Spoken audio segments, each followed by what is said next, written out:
Good afternoon, sorry good evening students.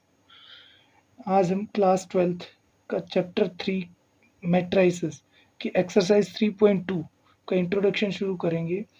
तो इसके अंदर आता है आपका ऑपरेशन ऑन मैट्राइसेस कि मैट्रिक्स पे जो ऑपरेशन हम अप्लाई कर सकते हैं।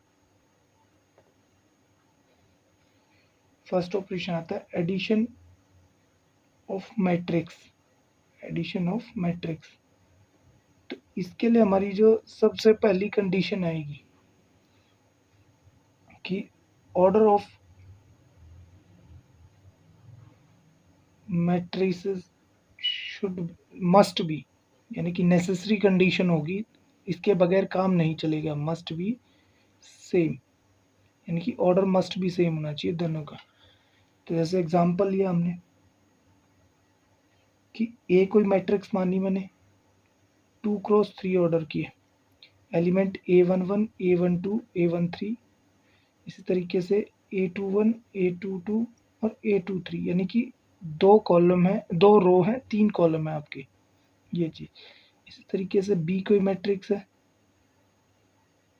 बी मैट्रिक्स है आपकी B11 B12 B13 B21 B22 B23, ये चीज। तो इस तरीके से हो जाएगा आपका। तो जब हम A+B करेंगे तो हमारा क्या होगा कि जो A11 है उसमें आपका B11 ऐड होगा, A11 प्लस B11। इस तरीके से A12 plus B12, same element same उसमें ऐड होगा। अगर फर्स्ट रो सेकंड कॉलम है, सेकंड रो, इस तरीके से A13 प्लस B13, इस तरीके से A21 plus B21 A22 plus B22 and A23 plus B23, ये आपका हो गया A+B।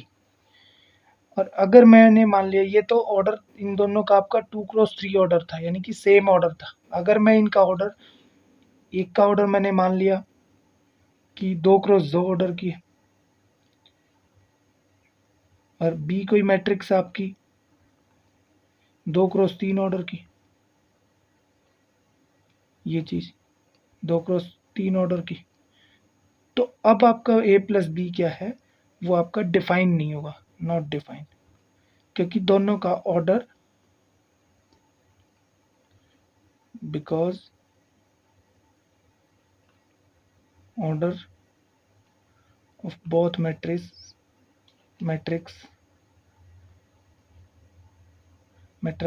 Are different. ठीक है, ये चीज। सेकेंड ऑपरेशन आता है कि multiplication of a matrix, multiplication of a matrix by scalar number, यानी कि कोई स्केलर नंबर है उससे आपको मैट्रिक्स की मल्टीप्लाई करनी है, तो कैसे होगी। तो अगर मैं डेफिनेशन फॉर्म में बोलूं तो मल्टीप्लिकेशन जो है, multiplication of a matrix by scalar number, by scalar can be defined if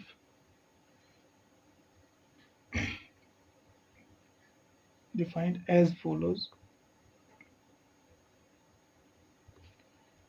if A कोई मैट्रिक्स आपकी AIJ फॉर्म में है और M×N ऑर्डर की मैट्रिक्स है, एंड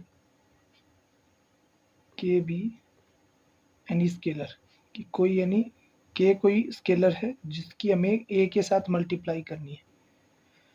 तो जब K A होगा ना आपका, यानी कि इसका मल्टीपल वो कुछ इस फॉर्म में होगा कि पहले तो आप इसके साथ मल्टीप्लाई करोगे M×N ऑर्डर के साथ, उसके बाद ये K आपका इंडिविजुअल जो एलिमेंट है मैट्रिक्स के उसके साथ मल्टीप्लाई हो जाएगा आपका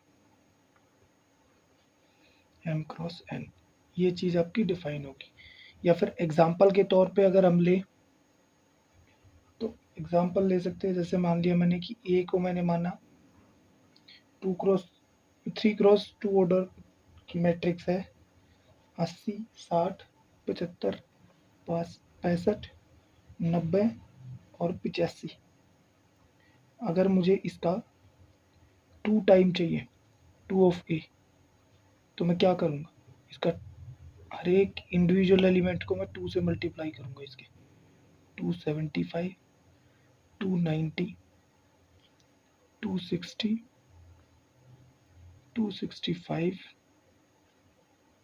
285, ये चीज़, ये आपका ये हो गया। तो यहाँ से हमारा 2a क्या आएगा, 8 2 16 और 0 आपके पीछे रहेगी। ये 120 हो जाएगा आपका, ये 150, ये 130 और ये 180 और ये 170 हो जाएगा आपका 85। ठीक है, ये आपका 2a आ जाएगी वैल्यू। ठीक है, ये आपका स्केलर मल्टीप्लिकेशन होगा। उसके बाद थर्ड टाइप आती है आपकी कि थर्ड ऑपरेशन होगा negative of a matrix. Negative of a matrix, इसमें हम किसी भी मैट्रिक्स को -1 से मल्टीप्लाई करेंगे। अगर कोई भी मैट्रिक्स का अगर हमें नेगेटिव फॉर्म लेना है, तो जैसे मान लिया कि ए कोई मैट्रिक्स है, a is equal to a I J form की कोई मैट्रिक्स है और 2x2 ऑर्डर की मैट्रिक्स है, तो अगर मुझे -a लेना है उसका, यानी कि नेगेटिव ऑफ ए, तो उसके लिए मैं क्या करूँगा, a इंटू -1 से मल्टीप्लाई करूँगा मैं उसको, ये चीज़। तो अब a की वैल्यू मेरे पास यहाँ मैंने मान लिया कि a11, a12, a21 और a22 है। तो जब मैं माइनस ऑफ a लूँगा या -1 से मल्टीप्लाई करूँगा इसको, -1 इंटू ए, तो होगा क्या, यहाँ -1 इंटू a11, a12, a21 और a22, तो ये माइनस अंदर चला जाएगा हर एक एलिमेंट के आगे, minus of a11, minus of a21, minus of a12, minus of a22, ये चीज़ आपकी मैट्रिक्स आएगी माइनस ऑफ ए। ये किसी भी मैट्रिक्स का नेगेटिव फॉर्म होगा आपका। उम्मीद है कि आपको समझ आया होगा। फोर्थ ऑपरेशन होगा आपका, एक मिनट रुको, फोर्थ होगा आपका operation subtraction of matrix, subtraction on off matrices, यानी कि एक मैट्रिक्स में से दूसरी मैट्रिक्स का सब्ट्रैक्शन आपका या डिफरेंस लेना हमारा। तो इसमें क्या होगा आपका कि इसके लिए भी आपकी नेसेसरी कंडीशन है कि order must be same, order of both the matrix, both matrices must be same, कि आपका जो ऑर्डर होगा वो सेम होना चाहिए, उसके बगैर ये चीज़ ऑपरेट नहीं हो पाएगी। कि इसके अंदर एग्जांपल लेंगे तो हम देखेंगे कि हमारे पास ए कोई मैट्रिक्स है, ए आई जे फॉर्म में है और m क्रॉस n ऑर्डर की है, और बी कोई मैट्रिक्स है सेम, बी आई जे फॉर्म में है लेकिन ऑर्डर दोनों का सेम है m क्रॉस n फॉर्म में। तो a माइनस बी किस फॉर्म में होगा हमारे पास, a I j into m cross n minus b I j minus b I j m cross n order की। तो टोटल जो होगा ए आई जे माइनस बी आई जे, और आपका ऑर्डर जो बनेगा वो m क्रॉस n फॉर्म में, ये चीज़। अगर हम एग्जांपल लेते हैं तो ए कोई मैट्रिक्स ले ली हमने, 2 3 4 6 7 और 8, ये आपकी 2x3 ऑर्डर की मैट्रिक्स है। बी कोई मैट्रिक्स ली हमने 4 9 6 8 7 और 6, ये चीज़। तो ए माइनस बी अगर हम कैलकुलेट करते हैं, ये भी 2x3 ऑर्डर की है आपकी।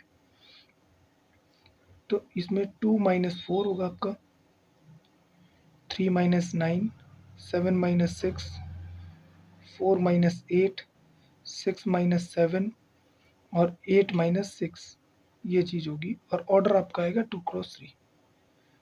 तो मैट्रिक्स जो बनेगी -2 -3 +1 -4 -1 +2, ये चीज़ आपकी मैट्रिक्स आएगी 2x3 ऑर्डर की A माइनस बी करने पे। ये चीज़ होगी आपकी सब्ट्रैक्शन ऑफ टू मैट्रिक्स। उम्मीद है आपको समझ आया होगा। उसके बाद आता है आपका कि प्रॉपर्टीज क्या फॉलो करेंगी मैट्रिक्स ऑफ एडिशन।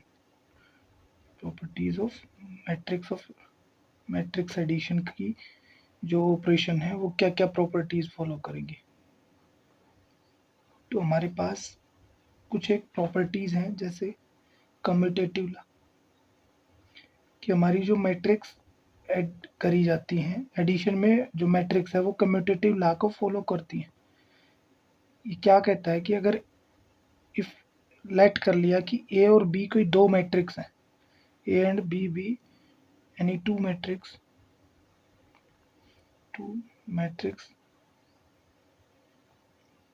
ऑर्डर से, ऑर्डर हमने माना कि m क्रॉस n ऑर्डर की दो मैट्रिक्स है हमारी। तो कम्यूटेटिव लॉ के अकॉर्डिंग अगर मैं a प्लस बी का सम करता हूँ तो वो b प्लस ए के सम के इक्वल होगा। एग्जाम्पल के तौर पे हम देखते हैं कि कैसे होगी ये चीज़। कि हमने दो मैट्रिक्स ली, ए कोई मैट्रिक्स है हमारी 1 2 3 4 और बी कोई मैट्रिक्स है 5 6 7 8। तो ये चीज़ है। तो अगर मैं a प्लस बी करता हूँ तो हमारा कितना आएगा, 1 + 5 हमारा 6 होगा, 2 + 6 8 होगा, 3 + 7 10 होगा हमारे पास, और 4 + 8 जो होगा वो आपका 12 होगा। ये चीज़ होगी। अगर मैं यही चीज़ b प्लस ए करता हूँ कि 5 में अगर 1 ऐड करता हूँ तो भी मेरा 6 होगा, ये मैंने फर्स्ट इक्वेशन मान ली है। और 6 में अगर मैं 2 ऐड करता हूँ तो वो भी 8 है, और 7 में 3 ऐड करता हूँ तो 10, और 8 में 4 ऐड करता हूँ तो वो भी 12। तो ये second equation from 1 and 2 a plus B equal होगा हमारा b प्लस ए के। ये चीज़ हमें, ये हमारी मैट्रिक्स का है कि जो अगर मैट्रिक्स का एडिशन करते, दो मैट्रिक्स का ऐड करते हैं, दो मैट्रिक्स को हम, तो वो कम्यूटेटिव लॉ को फॉलो करेंगी हमारी। ये चीज़ हमारी फर्स्ट प्रॉपर्टी थी एडिशन की। उसके बाद आता है हमारा एसोसिएटिव लॉ। एसोसिएटिव लॉ का अगर एडिशन पे हम देखेंगे तो वो तीन मैट्रिक्स रिक्वायरमेंट होगी हमें कि let A B C be any three matrix हैं, थ्री मैट्रिक्स। दूसरी प्रॉपर्टी आती है इसके अंदर आपकी एसोसिएटिव लॉ। एसोसिएटिव लॉ क्या कहता है कि इसके अंदर आपको तीन मैट्रिक्स दी गई होंगी कि लेट ए बी सी, हमारी कोई तीन मैट्रिक्स हैं, B any three matrix, any three matrix of order से m क्रॉस n, से m क्रॉस n, और ए हमने माना कि वो ए आई से फॉर्म में है उसके एलिमेंट्स, और m क्रॉस n ऑर्डर है। बी में एलिमेंट है, बी मैट्रिक्स हमारी बी आई जे फॉर्म में उसके एलिमेंट्स हैं, और m क्रॉस n ऑर्डर है। और सी जो मैट्रिक्स है वो सी आई जे और m क्रॉस n फॉर्म में दी गई है।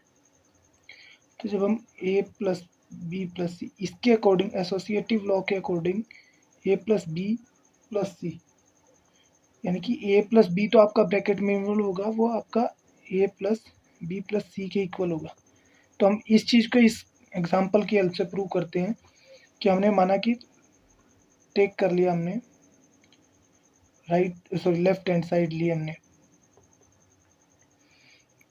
Taking left hand side. तो हमने क्या किया कि ए के प्लेस पे रखा हमने A I J M cross N plus B I J M cross N order और बाहर आपकी ये plus C I J M cross N order होगी आपकी। इसमें जब ये दोनों ऐड हो जाएंगे तो इसको हम इस तरीके से एक सिंगल एलिमेंट फॉर्म होगा हमारा A I J plus B I J M cross N order का plus C I J M cross N order के लिए एलिमेंट।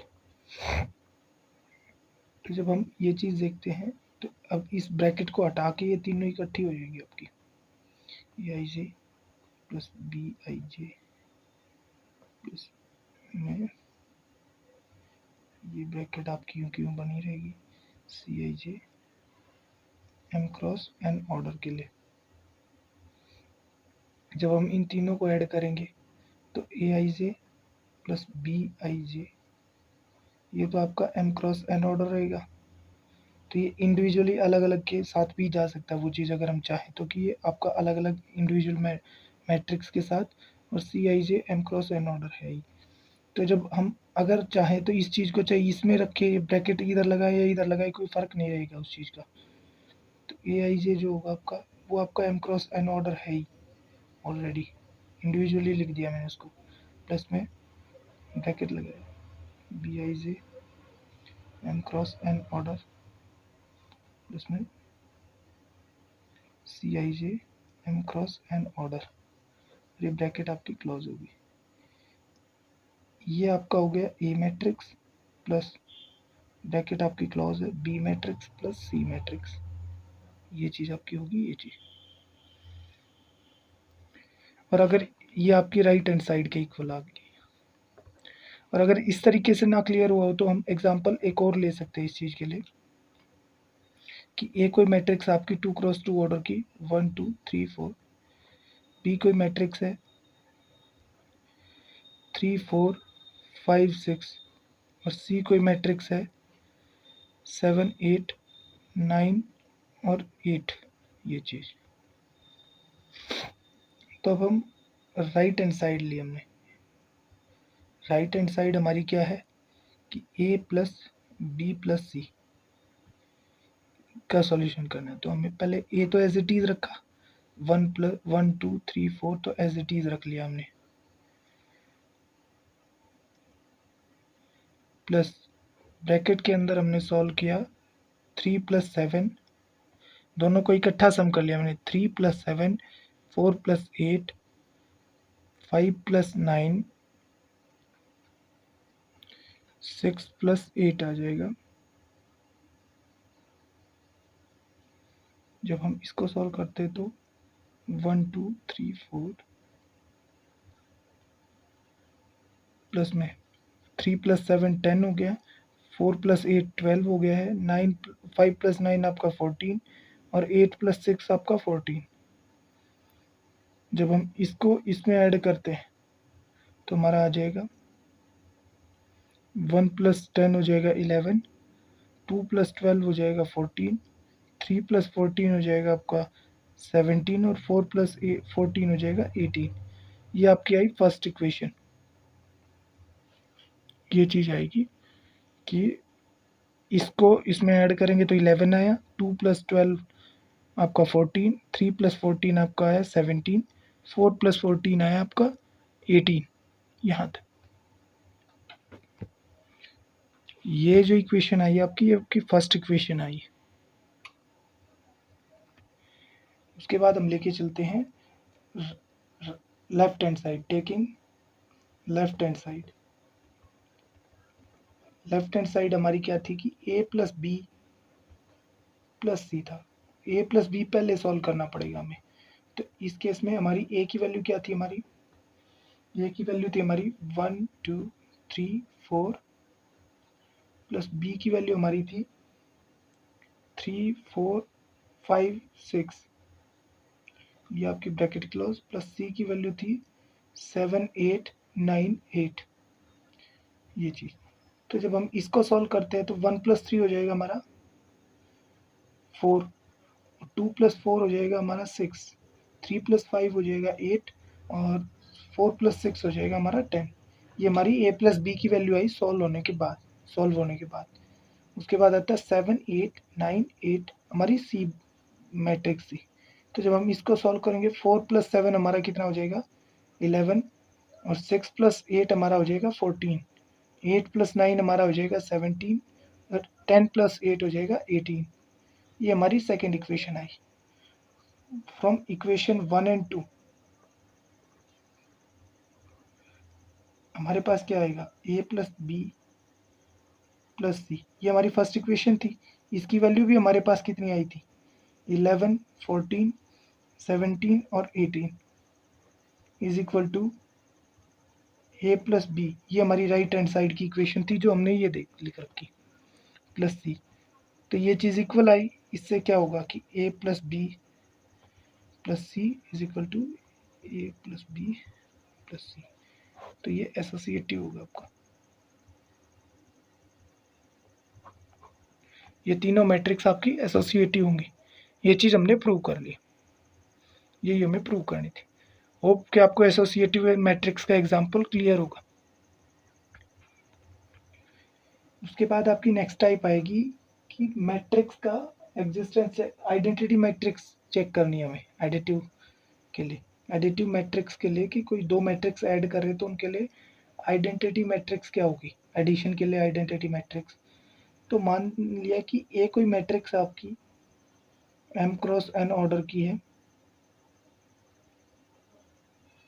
और फॉर्म जो होगी वो AIJ, या इस फॉर्म में लिख लीजिए कि AIJ m × n फॉर्म में, और O आपकी जो है वो नल मैट्रिक्स है।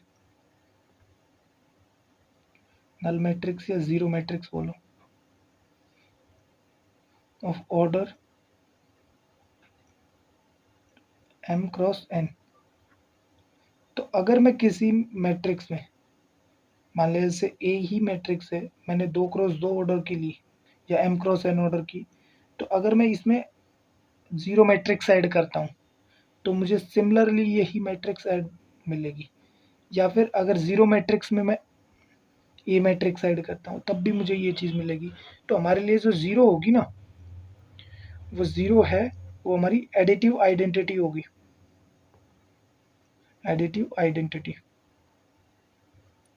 तो जो थर्ड प्रॉपर्टी है हमारी इसके एडिशन में, existence of identity, existence of additive identity, additive identity. तो इसके केस में हमारे पास अगर एडिशन की अगर हमसे आइडेंटिटी पूछी जाती है तो वो हमारी जीरो मैट्रिक्स होगी। अब अगर मान लो जैसे एग्जांपल के तौर पे मैंने लिया कि ए कोई मैट्रिक्स है 4 5 6 7 8 9, ये कोई मैट्रिक्स है 2 × 3 ऑर्डर की, और जीरो मैट्रिक्स हो जाएगी आपकी, हर जगह एलिमेंट जीरो आएंगे आपके। तो a + 0 क्या होगा हमारे पास 4 + 0 5 + 0 6 + 0 7 + 0 8 + 0 और 9 + 0।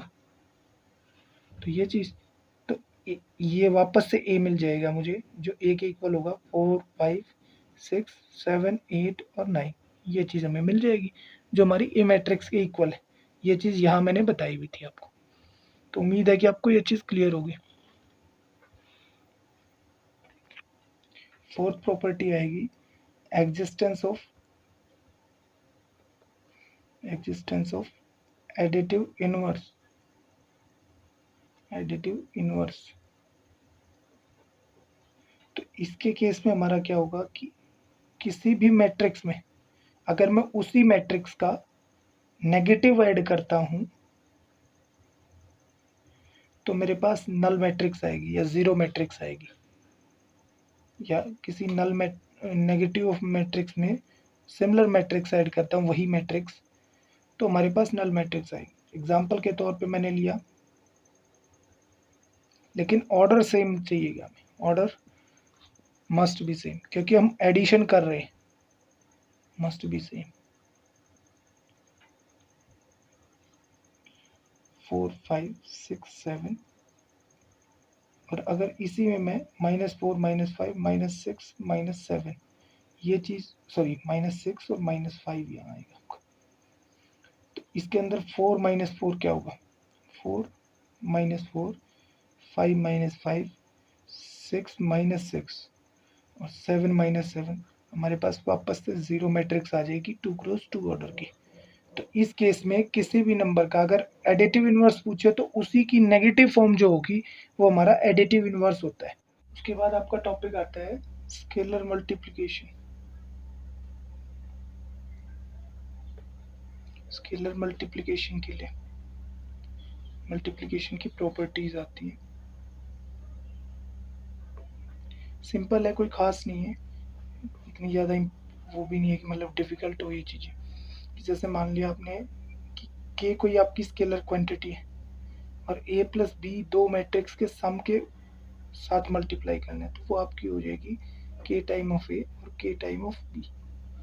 ये चीज़ आपकी ये कहती है। और एक पॉइंट और आता है इसमें कि अगर दो स्केलर क्वांटिटी हो हमारी और किसी एक मैट्रिक्स के साथ, तो हम k टाइम ऑफ a और l टाइम ऑफ e कर सकते हैं। हम ये जो मैट्रिक्स है इंडिविजुअल स्केलर क्वांटिटी के साथ मल्टीप्लाई हो जाएगी आपकी। तो ये दो चीज़ें थी आपकी स्केलर मल्टीप्लिकेशन की प्रॉपर्टीज़ के साथ। इसके बाद आपकी आती है multiplication of matrix, multiplication of matrices. तो इसके अंतर्गत सबसे नेसेसरी कंडीशन क्या है कि number of rows, number of columns जो है, column of first matrix, first matrix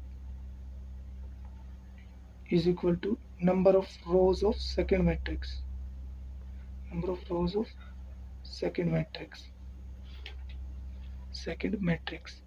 तो इसको आप कैसे डिफाइन करोगे? जैसे मान लिया कि आपके पास ए कोई मैट्रिक्स है जिसका ऑर्डर है एआईजे फॉर्म में वो मैट्रिक्स आपकी, और वो एम क्रॉस एन ऑर्डर की है, और दूसरी आपकी बी कोई मैट्रिक्स है बी आई जे फॉर्म में है और ये एन क्रॉस पी ऑर्डर की है। तो आप यहाँ देखोगे कि इसका जो रो है सेकंड मैट्रिक्स की रो और फर्स्ट मैट्रिक्स के कॉलम इक्वल होने चाहिए, तभी जाके ये चीज़ पॉसिबल होगी।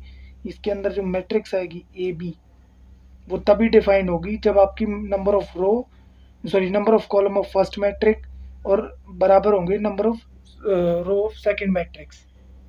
रो और कॉलम अगर फर्स्ट और सेकंड मैट्रिक्स के बराबर होंगे तभी जाके इक्वल होंगी वो चीज़ें। तो इसके लिए अगर हम देखें तो वो चीज़ आपका ऑर्डर जो आएगा वो ए फाइनल में जो ए बी का मैट्रिक्स का ऑर्डर आएगा वो एम क्रॉस एन और ये एन क्रॉस पी। तो यहाँ से ये चीज़ कैंसिल आउट हो जाएगी आपकी और एम क्रॉस पी ऑर्डर की मैट्रिक्स आएगी जो आपकी ए बी आएगी। और ये चीज़ नेसेसरी नहीं है कि अगर आपकी ए बी कोई मैट्रिक्स डिफाइन होती है तो बी ए बी डिफाइन होगी। ये चीज़ें नेसेसरी नहीं है कि आपकी अगर ए बी मैट्रिक्स डिफाइंड हो रही है तो उसको देख करके आप ये बता सकते हो कि बी ए भी डिफाइन होगी या नहीं। बी ए में भी डिफाइन हो सकती है, में भी डिफाइन और नॉट, जरूरी नहीं है कि वो डिफाइन होगी या नहीं होगी वो चीज़। उसके बाद आपकी आती है कि जो मैट्रिक्स है आपकी वो नॉन कम्यूटेटिव होती है। इसकी प्रॉपर्टी है कि ए बी जो है मल्टीप्लिकेशन में वो नॉन कम्यूटेटिव होती है, कि ए बी आपकी बी ए के इक्वल नहीं आएगी ये चीज़ है। उसके बाद आपकी सेकंड फॉर्म आती है कि एसोसिएटिवनेस, एसोसिएटिविटी। एसोसिएटिविटी में क्या होता है कि ए बी इंटू सी वो आपकी ए इंटू बी सी के इक्वल होगा। ये चीज़ आपकी मैट्रिक्स फॉलो करती है। उसके बाद थर्ड फॉर्म आती है। ये चीज़ें आपको क्वेश्चन जब आप सॉल्व करोगे तब आपको ज़्यादा बेहतर तरीके से समझ आएंगे, इसलिए मैं इनको एक्सप्लेन यहाँ ज़्यादा नहीं कर रहा हूँ। क्वेश्चन सॉल्व करते टाइम इन चीज़ों को एक्सप्लेन करेंगे। डिस्ट्रीब्यूटिव लॉ, डिस्ट्रीब्यूटिव लॉ में क्या होगा कि ये अगर मल्टीप्लाई में है और एडिशन के ऊपर डिस्ट्रीब्यूट हो सकती हैं ये चीज़ें जो हमने ये तो ये अलग चीज़ है इसमें कि आपका अंदर एडिशन है तो एडिशन के साथ अलग अलग इंडिविजुअल मैट्रिक्स के साथ मल्टीप्लाई हो जाएंगी ये चीज़ें मिलेंगी। और अगर हमारे पास ए प्लस बी इंटू सी है तो उसकी वैल्यू आएगी कि ए सी प्लस बी सी। ये चीज़ ये इंडिविजुअली के साथ मल्टीप्लाई हो जाएगा, अंदर जाके मैट्रिक्स एडिशन के ऊपर डिस्ट्रीब्यूट हो जाएगी मल्टीप्लिकेशन आपकी। थर्ड वन प्रॉपर्टी आएगी इसमें कि existence of multiplicative identity, existence of multiplicative identity, multiplicative identity. तो अगर हम देखेंगे इसमें तो कि कोई स्क्वायर मैट्रिक्स है, मान लिया कि हमने n ऑर्डर की है या m ऑर्डर की है, m क्रॉस m ऑर्डर, यानी कि m ही रो है, m ही कॉलम है आपकी, और I कोई आइडेंटिटी मैट्रिक्स है, वो भी आपकी m क्रॉस m ऑर्डर की ही है। तो हमारे पास की एक आइडेंटिटी मैट्रिक्स एग्जिस्ट करती है कि हर बार अगर हम यूनिट मैट्रिक्स या आइडेंटिटी मैट्रिक्स से किसी मैट्रिक्स को अप्लाई मल्टीप्लाई करें तो हमें सेम वही मैट्रिक्स मिलेगी। ये चीज एग्जांपल के तौर पे अगर मैं 1 2 3 4 कोई मैट्रिक्स है, ए मैट्रिक्स, और आई कोई मैट्रिक्स होगी हमारी 2 क्रॉस 2 ऑर्डर की 1 0 0 1, तो ए आई हमारी कितना होगा 1 2 3 4 और 1 0 0 और 1। अब इस चीज में आपकी मल्टीप्लिकेशन किस तरीके से होगी वो मैं आपको बता देता हूँ कि फर्स्ट जो आपकी रो होगी इसके फर्स्ट कॉलम के साथ मल्टीप्लाई होगी। तो इस चीज को हम लिखेंगे कि 1 प्लस 1 1 जा 1 और 2 इंटू 0, तो वो आपका 0 हो जाएगा।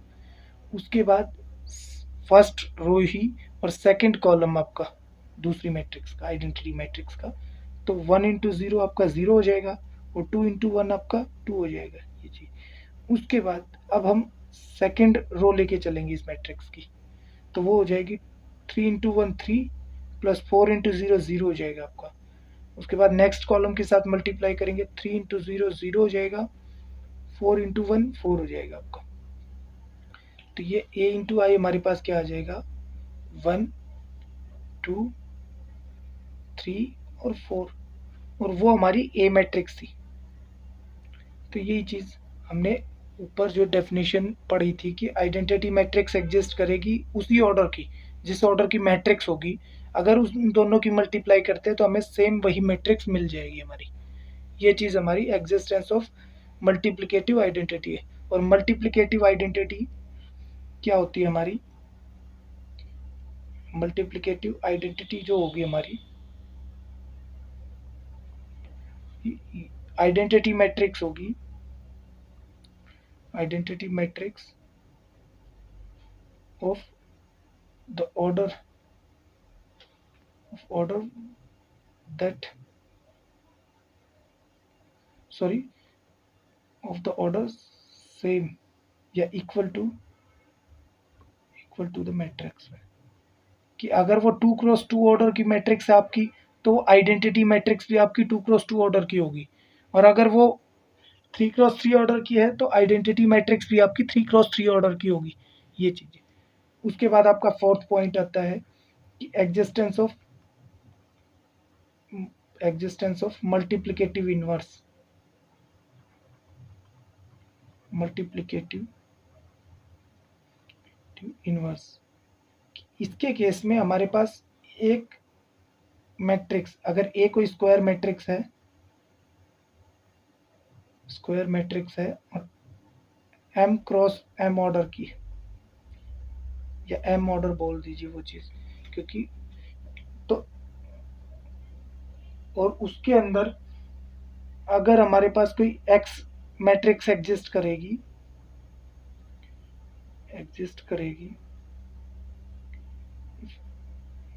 देयर एग्जिस्ट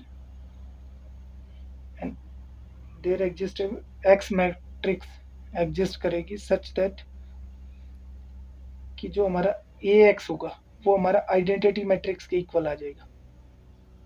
यानी कि अगर मैं किसी मैट्रिक्स की ऐसी मैट्रिक्स से मल्टीप्लाई करूं कि वो हमारी वापस से आइडेंटिटी मैट्रिक्स दे दे, तो जो हमारी एक्स मैट्रिक्स होगी वो हमारी मल्टीप्लिकेटिव इनवर्स बोला जाएगा उस नंबर का, multiplicative inverse of that matrix, inverse of matrix.